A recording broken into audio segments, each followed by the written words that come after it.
For the new reel, and my today's reel is about unconstitutional behavior of political leader during election campaigning in our country is really very shameful और negative. यदि मैं बात करूं हमारी country में, आप देख सकते हैं कि पॉलिटिकल पार्टी के लीडर किस तरह से इलेक्शन कैंपेनिंग करते हैं और किस तरह से एक गलत मैसेज सोसाइटी में देते हैं, ये समझना बहुत ही इंपॉर्टेंट है।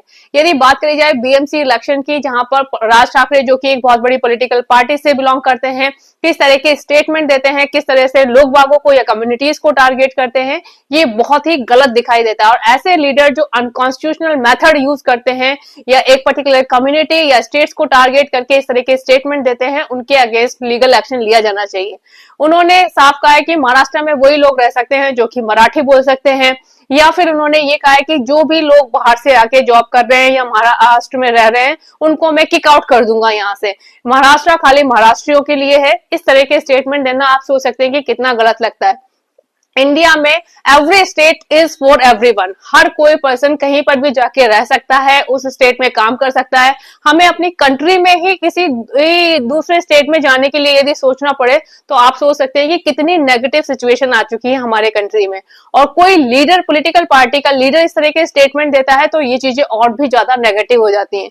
किसी भी पर्टिकुलर स्टेट को टारगेट करना या पर्टिकुलर कम्युनिटी को टारगेट करना या लैंग्वेजेस के बेसिस पे किसी को टारगेट करना कितना गलत माहौल क्रिएट करता है, ये समझना भी बहुत इंपॉर्टेंट है। हमारे कंट्री में लीडर वोट बैंक की पॉलिटिक्स के चलते हुए किस तरह से हमारी ही कंट्री को डिवाइड कर रहे हैं, कंट्री के लोगों को टारगेट कर रहे हैं, उल्टा सीधा बोल रहे हैं और उसके बेसिस पर अपने वोट बैंक क्रिएट कर रहे हैं और अपनी लाइफ एंजॉय कर रहे हैं।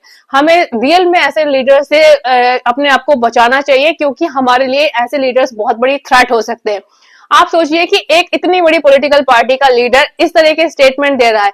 आप कॉन्स्टिट्यूशनल पोस्ट के लिए आप इलेक्शन में पार्टिसिपेट कर रहे हैं और आप अनकॉन्स्टिट्यूशनल स्टेटमेंट दे रहे हैं, तो सोचिए कितना कॉन्ट्राडिक्टरी हो जाती है ये सारी चीजें।